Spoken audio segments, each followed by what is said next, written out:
Okay, start करते हैं। मेरा स्टोरी शॉर्ट में जल्दी से बता देता हूँ। हम लोग एसआईएस 2022 के विनर है। हमारा जो स्टेटमेंट था वो था single database for arbitration and mediation for ministry of finance. हमारे पास टाइम बिल्कुल नहीं था, तो हम लोगों ने पूरा प्रोटोटाइप नहीं बनाया, लेकिन स्टिल हमने कुछ बनाया प्रोटोटाइप। ठीक है, हम लोगों ने जो कोर इशू था वो सॉल्व किया। कैसे किया? तो जो प्रॉब्लम स्टेटमेंट था, उनके अराउंड जो पीपल काम करते हैं लाइक लॉयर्स वगैरह, उनसे हम लोगों ने बात किया, रिलेटिव्स के थ्रू बात किया या फिर कॉलेज में भी बात किया हम लोगों ने। उससे हम लोग को आइडिया मिल गया कि हाँ अच्छा ऐसे ऐसे होता है। हमारी टीम काफ़ी अच्छी थी। अगर आप टीम बना रहे हो या फिर आपका चांस है टीम बनाने का, ये नहीं है कि दोस्त मुझे ले लो या मुझे ले लो, तुमने मुझे क्यों नहीं लिया। अगर ये नहीं है तो टीम अच्छा बनाओ जो काम करे, ये नहीं कि लास्ट में 2 आदमी पे पूरा टीम का काम आ जाए। ठीक है, पहला चीज़ ये हुआ। अब हम लोग आते हैं रिसेंट एवेल्यूशन ऑफ स्टडीथॉन। रिसेंटली मैंने स्टडीथॉन को इवेल्युएट किया था। इसमें काफ़ी पॉइंट्स हैं मेरे पास जो मैं डिस्कस कर सकता हूँ। उससे कुछ पॉइंट्स मैंने यहाँ निकाली है। ठीक है, हमारे पास जब कोई प्रॉब्लम स्टेटमेंट आता है तो आप लोग क्या करते हो, मैं भी यही कर रहा था एज अ स्टूडेंट। हम लोग सोचते हैं कि सबसे बड़ा अच्छा चीज़ डाल देते हैं इसमें।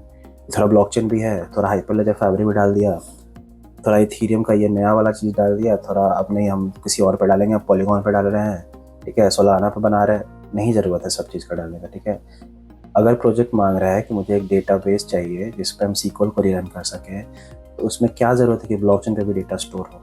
नहीं ज़रूरत है। ठीक है, हमको NFT नहीं मिंट करना है वहाँ पे। ये मैंने रिसेंटली देखा, तो ये चीज़ आप लोग भी ध्यान रखना कि जो चीज़ का सॉल्यूशन मांगा जा रहा है उसी का सॉल्यूशन दो। आप एक्स्ट्रा फीचर्स उसके अराउंड बज़वर्ड डाल दोगे ना, तो वो पता चल जाता है कि आपके पास नॉलेज नहीं है, आप बस देख कर आए हो और डाल दिए। ठीक है, हाँ, फिर ये मैंने दूसरा पॉइंट भी एक्चुअली इसमें कवर कर लिया कि जो एक्चुअल प्रॉब्लम्स है उस पर काम करने के लिए। ठीक है, अनरिलेटेड चीज़ पे ना काम करें। जैसे मेरे पास प्रॉब्लम स्टेटमेंट आया कि मैंने सीक्वल पे रिसेंटली मैंने जो 2 ट्रैक्स को रिव्यू किया, वो 2 ट्रैक्स मैं बताता हूँ क्या थे। तो एक था, एक API गेटवे बनाना था जिस पर सीक्वल क्वेरीज रन कर सकते हैं सर्वे डेटा सेट्स के, और एक था survey tool for survey data collection. इसका एक AI powered smart survey tool बनाना था। ठीक है, कुछ लोगों ने इसमें ब्लॉकचेन डाल दिया सर्वे टूल में। क्या ज़रूरत है सर्वे टूल में ब्लॉकचेन डालने का? ठीक है, वहाँ पे एक बंदा गया, उसने सर्वे किया, डिटेल्स ले लिया, अब वो मिंट करके उसको NFT देगा गाँव के आदमी को? नहीं देगा। क्या करेगा वो बंदा NFT का उसका? ठीक है, तो नहीं ज़रूरत है इन सब चीज़ों का। तो जो चीज़ों को ज़रूरत है उस पर फोकस करता है। ठीक है, दूसरा चीज़, ऑफिशियल टेम्पलेट को सब लोग छोड़ के दूसरे अलग टाइप का एक रिसर्च पेपर ही डाल देते हैं। पूरा का पूरा PDF मत डाला करो। हो सकता है आपके पास कंटेंट ज़्यादा अच्छा है उसमें, लेकिन वो बॉर्डर लाइन पे चला जाएगा। ठीक है, वो एक्सेप्ट नहीं होगा। मोस्टली केसेस में नहीं होगा, क्योंकि आपको टेम्पलेट फॉलो करना होता है। टेम्पलेट दिया जाता है इसलिए ताकि आप फॉलो कर सकें। ओके, हाँ, फिर वैल्यूएबल पॉइंट्स और स्ट्रक्चर क्लैरिटी। तो मुझे पता है कि काफ़ी कम स्लाइड्स मिलते हैं। ठीक है, और वो उसका रीज़न ये है कि जब इवैल्यूएटर इवैल्यूएट करते हैं तो वो ज़्यादा स्लाइड्स नहीं पढ़ सकते हैं एक बार में। ठीक है, तो उनको कम स्लाइड में आपको मैक्सिमम आउटपुट दिखाना होता है कि आप, तो उसमें आप ऐसा वर्ड्स यूज़ करो जो रिलेटेड है और जो स्ट्राइक करे एक बार में कि हाँ अच्छा ठीक है, ये इंपॉर्टेंट पॉइंट्स है, इसको स्ट्राइक करना है, ये सही चीज़ है, ये सही बंदा ने बनाया है। ठीक है, तो इस पर ध्यान देना है। ठीक है, इस पर मैं काफ़ी अच्छा से बात करना चाहूँगा AI टूल्स को यूज़ करने के लिए। कुछ बंदों ने लिटरली परप्लेक्सिटी से रिसर्च किया, कंटेंट निकाला और उठा के पूरा का पूरा डाल दिया विथ रिसर्च पेपर 2, 3, 4 जो आता है साइटेशंस, वो भी पेस्टेड था M-डैशेस के साथ। तो ये मत करो। ठीक है, AI का ज़माना है, AI का टूल है तुम्हारे पास, तो उसको अच्छे से यूज़ करो, उसको अपने नॉलेज के लिए यूज़ करो। ये करने से तुम्हारा नॉलेज नहीं बढ़ेगा। तुम अगर एक्सेप्ट हो भी जाओगे, तुम्हारे साथ जो टीम एक्सेप्ट होगी, जब वहाँ पे तुम जाओगे हैकाथॉन करने, तुम वहाँ पे पता चल जाएगा इवैल्यूएटर को कि तुम्हारे नहीं आता है कुछ, तुमने नहीं किया रिसर्च, तो वहीं हटा देंगे। ठीक है, दूसरा चीज़, तो कंटेंट, जब तुम कुछ लिखो उसको कंटेंट को मोर एम्फोसिस करने के लिए AI का यूज़ करो कि हाँ इसको और अच्छे से कैसे लिख सकते हैं। ठीक है, ना कि कॉपी पेस्ट कर दो। हाँ, मिसअलाइंड सबमिशन। बहुत लोगों ने क्या किया ना कि ट्रैक 1 के सबमिशन में ट्रैक 2 या किसी और ट्रैक का अपलोड कर दिया। ठीक है, तो ये मत करो। ठीक है, ये लास्ट पॉइंट काफ़ी इंपॉर्टेंट पॉइंट, प्रोटोटाइप ना तो वीडियो था किसी में, ना स्क्रीनशॉट था, बहुतों में नहीं था। जिसमें था वो ऑलमोस्ट एक्सेप्टेड थे। ठीक है, इवैल्यूएशन में। तो इस पे ध्यान दो। अगर तुम्हारे पास नहीं है टाइम तो एक काम किया करो, मान लो आपके पास 1 दिन का समय है। ठीक है, तो आप नॉर्मल सा एक HTML का कोड लिखो। ठीक है, वो आप AI का यूज़ कर सकते हो, कोई दिक्कत नहीं है। कर्सर वगैरह यूज़ करो, क्लाउड कोड यूज़ करो, एक नॉर्मल सा एआई का चीज़ बनाओ। कर्सर तो स्टूडेंट लोगों के लिए फ्री है अभी, ठीक है, तो आप लोग यूज़ करो उसको। तो उसको बनाओ, सिंपल सा एक एप्लीकेशन है, उसका स्क्रीनशॉट डाल दो अगर नहीं है। बहुत हो रहा है तो आजकल तो वर्सल पे आप पोस्ट कर सकते हो, कोई भी एक नेक्स्ट का प्रोजेक्ट डालकर वर्सल पोस्ट कर दो कि हाँ ये फ्लो सही है या नहीं है, ठीक है। अगर वो भी पॉसिबल नहीं है आपके पास, मान लो 3 घंटे कहीं सिर्फ टाइम है सबमिट करने से पहले, कम से कम यूज़ केस डायग्राम बना दो वहाँ पे, ठीक है, कि यूज़र 1 ये डिटेल डाला, ये था इनपुट, ये आउटपुट होगा, इसका 2 केसेस है, तो मेरा एप्लीकेशन इस तरह से काम करेगा। तो जब इवैल्यूएटर देखेगा तो उसको समझ में आए कि हाँ बंदे को पता है, हो सकता है इसके पास टाइम नहीं था प्रोटोटाइप बनाने के लिए, ठीक है। तो जो 10 मार्क्स का प्रोटोटाइप का क्वेश्चन रहता है उसमें हो सकता है आपको 5 या 6 मिले, लेकिन आपको कुछ मिलेगा, क्योंकि मैक्सिमम लोग नहीं डालते हैं वो चीज़, ठीक है। उनको लगता है क्या फ़ायदा डालने का, लेकिन फ़ायदा है, ठीक है। चलो अब आगे चलते हैं। इवैल्यूएशन क्राइटेरिया, तो जब हम लोग इवैल्यूएट करते हैं एज इवैल्यूएटर, तो रिसेंटली जब मैंने स्टार्टफॉर्म में किया था तो उसमें कुछ पॉइंट्स होते हैं जो हमें फॉलो करने होते हैं, ठीक है। तो ये बेसिकली सेम ही रहता है सब में, ये ज़्यादा चेंज नहीं होता है, थोड़ा बहुत इधर उधर होता है। तो हमें 0 से 10 में मार्क्स देना होता है, और सारे क्वेश्चन का एक वेटेज होता है, ठीक है, जैसे 20%, 15%, 15%, 25, 25, ठीक है। अब जब आप सबमिट करते हो तो हम लोग इस क्राइटेरिया पे उसको जज करते हैं। पहला ये होता है कि ओरिजिनलिटी ऑफ द आइडिया, आप जो आइडिया ला रहे हो वो पहले से हो सकता है यूज़ में हो इसका सॉल्यूशन, ठीक है। आप में कुछ नया है कि नहीं है, ठीक है, आप कुछ नोबल आइडिया ला रहे हो नहीं ला रहे हो, ठीक है, क्योंकि हो सकता है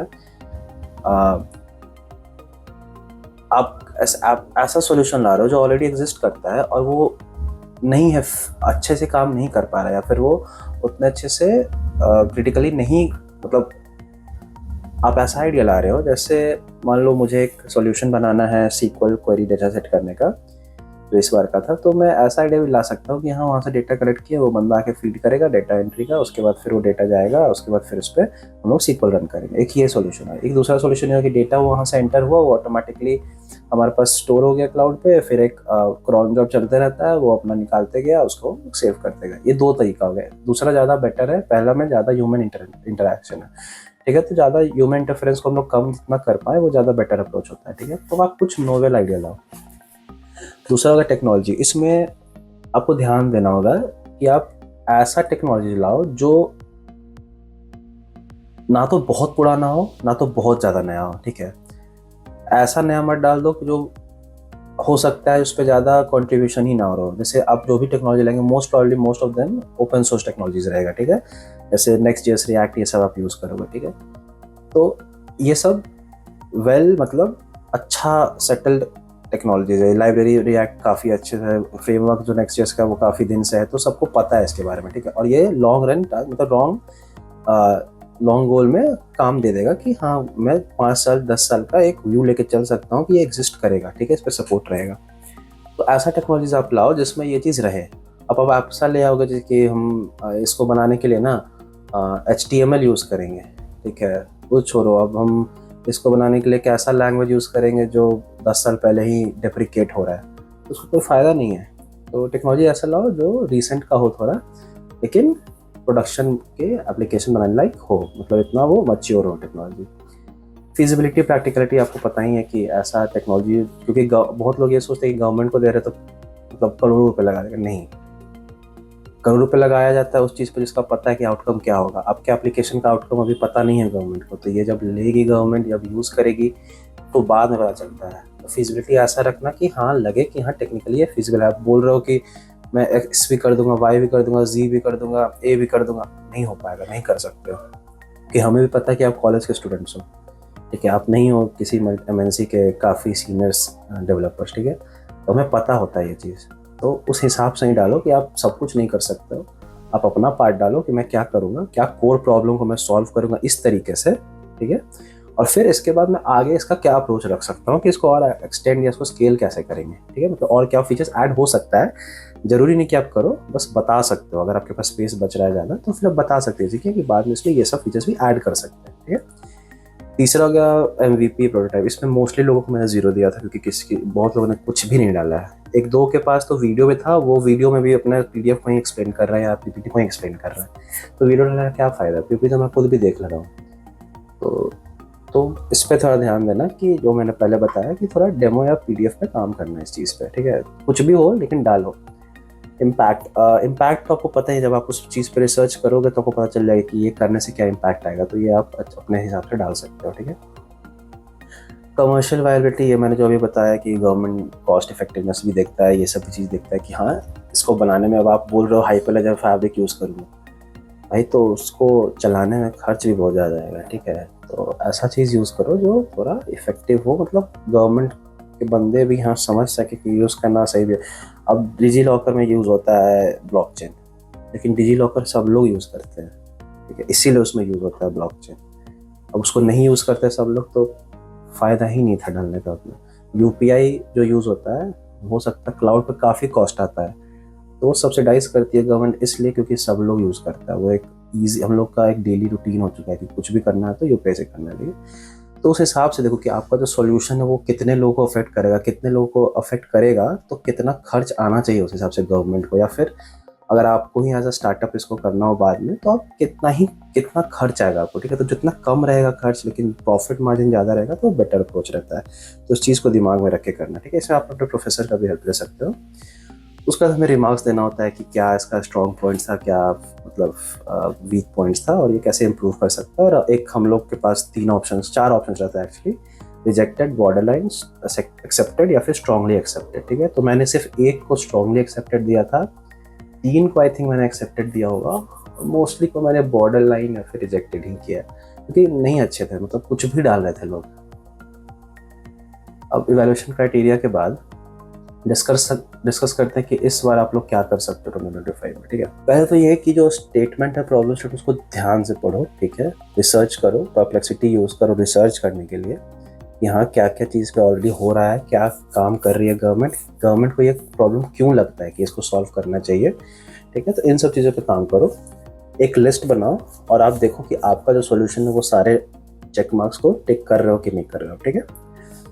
फिर टेक्नोलॉजीज़ क्यों नेसेसरी है वो, ठीक है। अब ये है कि मैं एक मॉन स्टैक डेवलपर हूँ जो यूज़ करता हूँ नेक्स्ट.जेएस वगैरह, तो मेरे पास जब आएगा कुछ एज अ इवैल्यूएशन, कि मोस्टली जो इवैल्यूएट करते हैं वो या तो किसी कंपनी में काम कर रहे हैं, फिर क्या सीनियर लोग होते हैं जो ऑलरेडी इस फील्ड में काम कर रहे होते हैं, ठीक है। तो वो इवैल्यूएट करते हैं आपका सॉल्यूशन। तो आप जब उनको भेजोगे तो उनको पता रहता है, जैसे मुझे पता है कि क्या चीज़ चल रहा है मार्केट में और किस चीज़ पे मिलेगा, मतलब कोई फ़ायदेमंद है भी है, ये फिर फालतू में बच्चे ने डाल दिया। तो आप डालोगे उसमें कि हम इसमें डाल रहे हैं थोड़ा, ये क्या बोलते हैं, HTML से कोड कर रहे हैं, तो कोडिंग लैंग्वेज भी नहीं है, उसको आप डालो प्रोग्रामिंग लैंग्वेज यूज में HTML, CSS और जावास्क्रिप्ट। भाई हम पहला बार देखते ही रिजेक्ट मार देंगे, ठीक है। आप स्केल ही नहीं कर सकते कोई एप्लीकेशन, आप स्टैटिक HTML में लिखे जा रहे हो, उस पर आप कर रहे हो काम, ठीक है। तो ये स्केल हो ही नहीं सकता, इम्पॉसिबल है अभी करना। जबकि अगर आपके पास 10,000 20,000 का टीम है तभी आप कर सकते हो एक्चुअल प्रोडक्शन एप्लीकेशन, तो ये कोई सेंस नहीं बनता है, ठीक है। अब आप मुझे भेज दो कि हाँ मैं रिएक्ट यूज़ कर रहा हूँ, नेक्स्ट यूज़ कर रहा हूँ, व्यू यूज़ कर रहा हूँ, स्वेल्ट यूज़ कर रहा हूँ, या फिर कुछ और यूज़ कर रहा हूँ, ठीक है। बैकएंड में कोई अच्छा सा जांगो वगैरह यूज़ कर रहे हो, या फिर नेस्ट वगैरह यूज़ कर रहे हो, तो ठीक है, ये सब लगे कि हाँ चलो ये बच्चे को पता है कि रियल अभी क्या कैसे काम चल रहा है सब चीज़, ठीक है। गोलैंग वगैरह यूज़ कर रहे हो जो काफ़ी सही है, रस्ट यूज़ कर रहे हो जो मेरे लिए बहुत लोग को नहीं आता है, लेकिन हाँ अगर आता है तो अच्छी बात है। ये तो लगे कि हाँ बच्चे को पता आइडिया है कि क्या, अगर हो सकता है जो चीज़ बहुत फास्ट करना है तो उसमें आप रस्ट का यूज़ करो, गोलैंग का यूज़ करो, तो लगे कि हाँ बच्चे को पता है कि ये लैंग्वेज थोड़ा फास्ट काम करता है, उस पर आप नोड यूज़ नहीं कर रहे हो, तो समझ में आ जाता है कि हाँ इसको तो बच्चे ने रिसर्च किया है, ठीक है। तो उस हिसाब से आप अपना टेक्नोलॉजी चूज़ करना, ठीक है। और ओवर डिलीवर करने का कोशिश मत करना कि हम भाई ये भी डालेंगे वो भी डालेंगे, नहीं फ़ायदा है, जितना डालोगे पता चल जाता है। हम लोग बेवकूफ़ नहीं बैठे हैं कि हम लोग देख रहे हैं तो हम लोग को पता नहीं चल रहा है कि आप लोग फालतू में डाल रहे हो ये सब चीज़, ठीक है। तो वो चीज़ मत डालना, सिंपल रखना, स्केलेबल रखना और कोर इशू को सॉल्व करने वाला चीज़ रखना, ठीक है। उसके बाद है आपका ई सिलेक्शन फोकस की मैसेज। हाँ ये चीज़ ये है कि जब आप लिखो तो पैराग्राफ मत लिखो पूरा का पूरा, नहीं इवैल्यूएटर जब पढ़ता है तो पूरा पैराग्राफ नहीं, उसको कॉन्टेक्स्ट नहीं हो पाता है, ठीक है। उनको मल्टीपल चीज़ों को देखना है, तो वो जब आप करो तो अपने सॉल्यूशन को ब्रेक डाउन करो पॉइंट्स में, हाईलाइट करो पार्ट्स को जो मेजरली जो दिमाग में एक बार में स्ट्राइक करना चाहिए कि अच्छा बच्चे ने इसलिए इस चीज़ को यूज़ किया, ठीक है। तो उन चीज़ों को ये आप अपने इंग्लिश जो प्रोफेसर होंगे कॉलेज में उनसे हेल्प ले सकते हैं इन सब चीज़ों में, ठीक है। तो आप ये यूज़ करना। उसके बाद है टाइटल प्रॉब्लम। ये तो आपका स्ट्रक्चर जो होता है प्रेजेंटेशन को, उसको फॉलो करो। बहुत लोग फॉलो ही नहीं करते हैं, पता नहीं फिर क्या फ़ायदा जब टेम्पलेट दे क्यों रहे हैं हम लोग। ठीक है, तो जब साइज वाला टेम्पलेट देते हैं तो उसको कुछ रीज़न होता है, ठीक है, तो उसको फॉलो करना होता है, ठीक है, वो देख लेना आप लोग। हाँ, AI जनरेटेड कंटेंट जो मैंने डिस्कस किया, प्लीज़ उसको मत यूज़ ऐसे करो, यूज़ करो लेकिन पैराफ्रेज करने के लिए, मोर एफिशिएंट बनाने के लिए, या फिर ज़्यादा कंसाइज करके ज़्यादा डिटेल्स देने के लिए, इन सब चीज़ों में यूज़ करो। और प्लीज़ प्लीज़ प्लीज़ प्रोटोटाइप या MVP डालो। तुम्हारे पास ऑप्शन रहता है वीडियो लिंक डालने का, एक्स्ट्रा डॉक्यूमेंट डालने का, उसमें डालो कैसे काम करेगा, ठीक है। तो जनरली ये था। अगर किसी को एक्सपेक्टेशन था कि मैं अपना SIH वाला प्रेजेंटेशन दिखाऊंगा, तो मैं नहीं दिखा सकता हूँ। एक्चुअली दिखा सकता हूँ बट मैं इस वीडियो में नहीं दिखाऊंगा। अगर आप कमेंट करते हो या फिर रीच आउट करते हो लिंक पे कि कम इसका भी चाहिए, तो मैं उस पर एक अलग से वीडियो बना दूंगा, ठीक है। Cool. So that was all from my side for this one. अगर कुछ प्रॉब्लम हो या क्वेश्चन हो, लिंक्डइन पे रीच आउट कर सकते हो या फिर कमेंट कर देना यहाँ पे, ओके। Thank you.